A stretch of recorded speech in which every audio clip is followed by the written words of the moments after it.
you better get your fanny down here. So we took a cab, got on the subway, got there just before game time, and actually scored the winning touchdown. I mean, amazing. I mean, it would not happen today.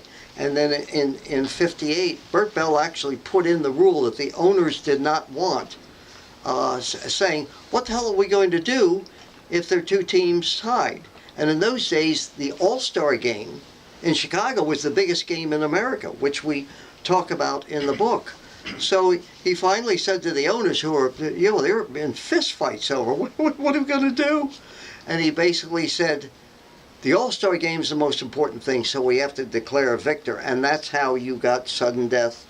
And there's still some of the people think the greatest game ever played. So that was followed, as Ron said, by me going to Baltimore at that time. And it's really one of the great scenes in the beginning, as we describe in the book. I walk on, this is 60, the year before I went full time. I was still in college. And this campus was out in the middle of nowhere, Western Maryland College. And if you ever saw a group of people that I saw that day, I said, my God, what is this? Big Daddy Lipscomb leading, he would, at lunchtime, he would lead Gino Marchetti and all these great players in drills like they were in the Army. Raymond Berry standing in the locker room, and he really had a leg shorter, one shorter than the other, washing his own pants. Art Donovan telling jokes. Gino Marchetti, who actually fought in the Battle of the Bulge at the age of 17. And all of them came over and said, son, welcome to the Baltimore Colts. We loved your dad, blah, blah, blah, blah. You ain't going to get that today. And so it was one of those great training camps. Alan Amici, who won the Heisman Trophy and was their great running back, scored the winning touchdown. You hear this opera wafting out of the window. Now this is 60 when, players didn't particularly care for opera. And I said, what the hell is that? And they said, oh, it's Alan Amici playing Tosca and all these other things. And it was just the whole amazing situation. And then you would have, people talk about the Patriots today, you would have 10,000 people show up for practice. Barry Levinson was one of them as a kid who made the great movie The Diner and many other ones like that. That was, and as Ron describes in the book, this total love affair. Not like you see with the Patriots today. Somebody gets hurt and half those fans are going to be gone. They loved everything. You lose, they love you. You win, they love you. And I've never seen anything. It's almost like Our Town, that famous play and movie. Everybody knew your name. It was Cheers, only there were 30 or 40 or 50,000 people. Bars, Sweeney's Bar, greatest place I've ever been in. Gangsters, players, bands, everybody knew you. Same way as Gussie's Downbeat. Explain to them about Gussie's Downbeat, because I had to be careful about that one. Well, Baltimore I worked there for a couple of years actually.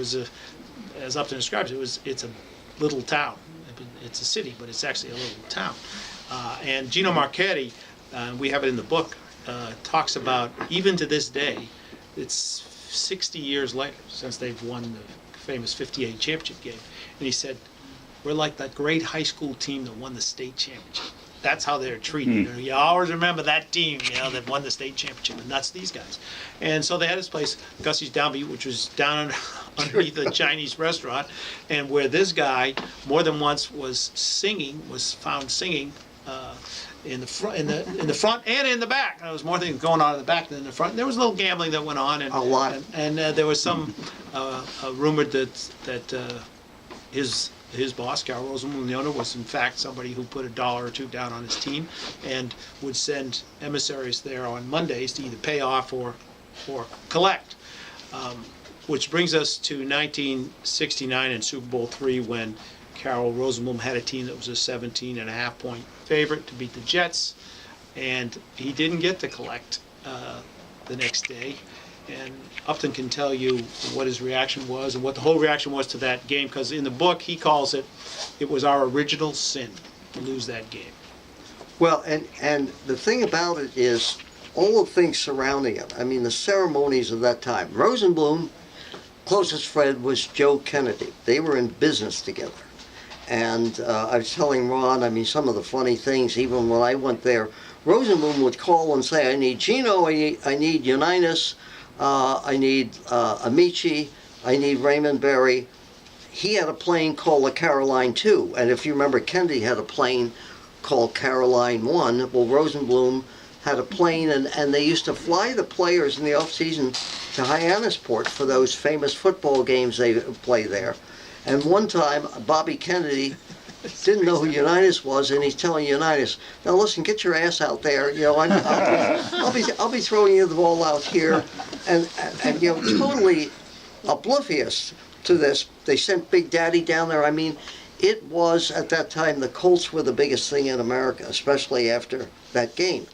But the Kennedys were all involved, and so comes the '68 game, which Ron. If you want to read about, and I know Karen particularly, if you want to read about the dissection of the game that changed the history of the merger, read that chapter, because you get blow-by-blow description, and it's not boring, about what really happened at the game. 17-point favorites.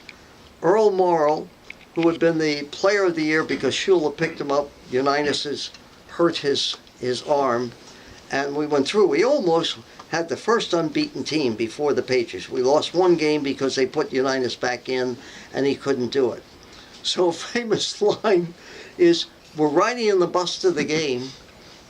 Spiro T. Agnew is there. Burt Lancaster. Every phony in America is there because they all know Rosenblum. The Kennedys are all coming. And it was going to be a celebration. The game would be over. There would be a big party. In fact, Rosenblum said, we'll serve breakfast at 3 in the morning. So you see all of this stuff going on. And Jimmy Orr, who was a great receiver, turned to somebody and he said, I hope this isn't the day that Earl wakes up. And prophetic, he woke up. And of course, that was part of the problem. He just really didn't have a good first half. He missed Jimmy Orr in the end zone, which would have changed the game. Anyway, the interesting thing about it is everybody thought that Joe Willie Namath won that game, shooting his mouth off, we're going to beat the hell out of these people, you know, with the chicks at the swimming pool, all this other stuff.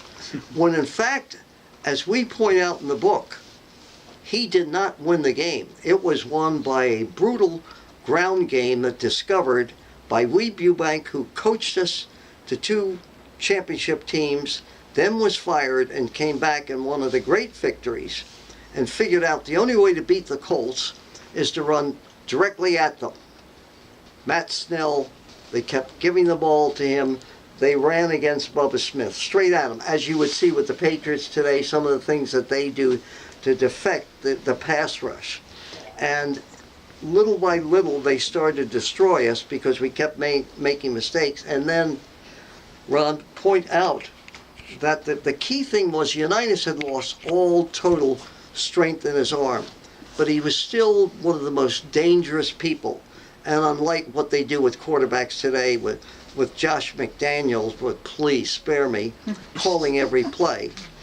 He wants the quarterback to call the plays. Yeah, yeah. In this case, they decided, and probably the key mistake is, even though Unitas couldn't throw like he could have, the agreement, right, Rob, was to put him in. Shula had agreed if Earl wasn't doing well enough, let's put him in right after the second half. Well, they didn't do it, and the Jets really controlled the ball most of that quarter. But the famous line telling about Johnny Samples, who we had years before and was accused of stealing out of somebody else's locker. Believe me, the story's a lot better. But what happened then? Well, Sample was defensive back.